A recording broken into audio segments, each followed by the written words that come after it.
What is up, my people? Welcome back to the channel for another album review. I'm your boy Naseem the Dream, and if you're new to the channel, just go right on ahead and hit the subscribe button and hit that bell as well to always keep notified on my newest content. Today, I will be reviewing the newest collab from JPEGMAFIA and Danny Brown, Scaring the Hose. Here arrives the anticipated LP from singers, songwriters Danny Brown out of Detroit, Michigan, and JPEGMAFIA out of New York City. They have gifted us with the LP, Scaring the Hose. Now, why is this record so important, while you ask? Well, if you're familiar with these two hip-hop artists, you should already know why, but in case you don't already know, these guys have developed a new playing field for experimental and alternative hip-hop. Notoriously, from each of them have showcased a new form and approach of the production side of things and the delivery. Starting with Danny Brown's discog, notable records that display his weirdness come from the 2012 LP XXX that really popped off his career, and from here only excelled his essence for the love of hip-hop and desire to expand the thought process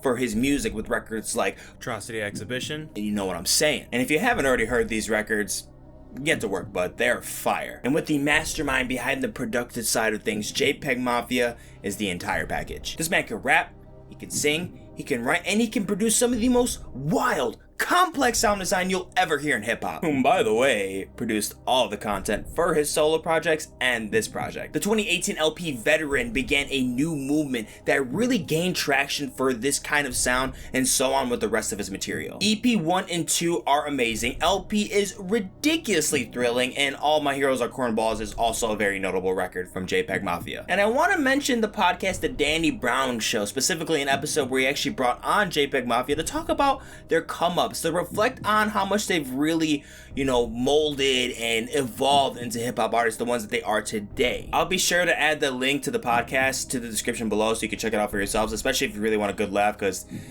Danny is hilarious. This man is just a gem. He needs to be a comedian. So now that we're familiar with these two and how gifted and creative they are with their content, we need to really dive into this whole LP and what they have crafted for us, because the success rate alone for this project, based off what we know from these artists, was absolutely high. It's absolutely imminent. Now, I want to mention in my first playthrough of the album, it wasn't so smooth, but that comes along with the context of an album that's packaged like this. Albums like these are not meant to be one and done. They are not easily digestible. It took me a few listens to really understand what these guys are getting at, and I truly believe that the podcast really did help the context. Danny and Peggy are pretty much doing their thing. They're having fun, they're being funny, they're talking their shit, they're spitting rhymes, throwing really funny lines out there, really cool bars, but they sort of have this agenda that they're mostly sticking with by saying they're really sick of the system and really sick of certain artists that really do it not for the art but for the clout. They're not coming on here saying they hate all pop artists or just pop mainstream type of hip hop or any type of genre. They're not saying that at all. What they're saying is they don't really mess with the individual that doesn't do it for the love, for the passion of the art of music. That is what constantly keeps me so hungry to hear more from artists like these, because what they craft is just so unique and so special, not only to us, but to them, importantly, is because not only do they want to give us something that's important to them, but they want to give us something that is aggressively different, and this is it. We can even take it from the line from the title track that goes, "Welcome to the big league, this is a young man's sport, fuck that hip-hop and that old man flow, where's the autotune at, give a fuck about a trap." And even Peggy delivers his own 2 cents on the post-chorus that goes, "Play something for the bitches, how the fuck we supposed to make money off this shit, you want to be an MC, what you think, it's 1993? Now, they don't continuously refer back to this idea, but based off the sonic craftsmanship of this LP and their past solo LPs, it's clear that they really want to just stick the middle finger to the industry by dropping something that definitely wouldn't make the radio, but it would absolutely terrify other artists because of how confident, how dominant, and how skillful these two are in the studio together. They make it to the point where shit like this can't really be attempted by many hip-hop acts. And it's also stuff that most people don't really want to hear. Exactly when they refer to it's like when someone plays a really weird song and the car are the aux. They don't really want to hear that shit. And that exactly is what points to the title, Scaring the Hose. This album hardly gives you any time to breathe. It's pretty aggressive in your face most of the time. They get really crazy with some of the sampling that they really do. They adding a lot of a lot of distortions, metallic sounds combined with pounding drums, 808s. It's some type of I don't give a fuck type feel. The title track alone really attempts to bring in the weirdness into the mix by bringing in some aggressive claps and distressful horn sections. And I think the crushing FX layering on here is what really makes the song sound so perfect to me and just so true to its aesthetic, because I continuously come back to the song and I feel like my brain always gets tied up into a knot. And I was actually quite enthralled with the 5th installment, Fentanyl Tester, that follows this ethereal enchantment to the classic Kelly's track Milkshake. This song has a fantastic groove to it, and it really taps into the essence of the song and its rhythmics. Referring back to what I said earlier about Peggy producing the record all on his own, there are various amounts of interesting sampling selections across this LP. Now, I'm not gonna mention all of them, but I did catch a Ski Mask the Slump God sample on here, and I'm pretty sure he adds some Minions on here. Continuing on with more songs I am absolutely bumping to, Burfict is just such a triumphant song. You know, has like these like triumphant horn pieces on here, crushing drums, combust into like this incredible amount of intensive creative energy. It's just hard to fathom. And I want to acknowledge another line that really caught my ear on Shut Yo Bitch Ass Up, Muddy Waters. The drug addicts attached to me like Tom Holland. I know it doesn't seem kind of crazy, but if you know, you know.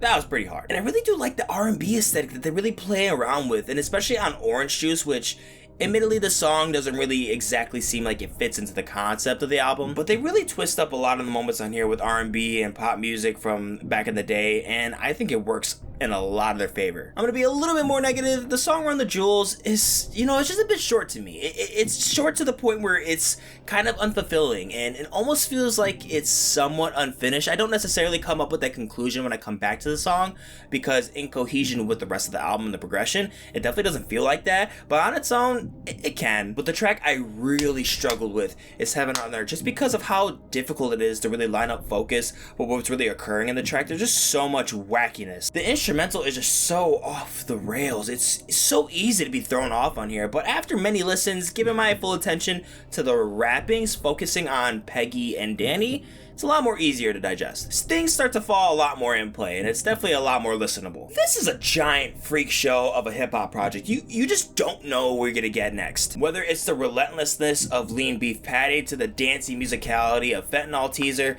this album is just wild as hell. I mean, I always really build the itch to really come back to it and find something new, because that's what happens every time I came back to it. I played it 4 times so far, always find something new to enjoy on here. And I really do hope these two continue to just keep messing with each other and making music with each other, because you just don't get a lot of combinations like this that are just works so well in their favor. They know how to utilize their gifted powers. They don't push it too far. They don't get corny with it. They're just so perfect to their niche. It works so well. And on top of that, I am eager to play a lot more music like this in the car to scare the hoes. And before I give you my rating, you need to know how impressive Peggy is when it comes to his production skills. This man mostly used an SP404 sampler for this album. Alright, look, I know that's some like nerdy ass shit to praise, but the fact that the production is so perfect, and I mean perfect, it makes no sense. This man is a beast. Ain't nobody making a whole ass record using an SP404 sampler. That shit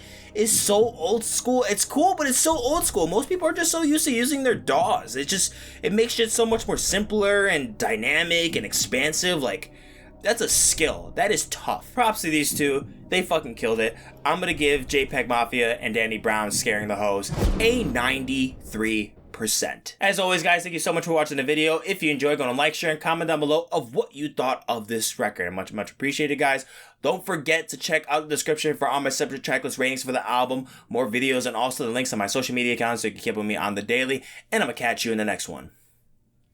Doses. This ain't what you want. No, this ain't what you want. Fuck y'all niggas, I feel like Papa John.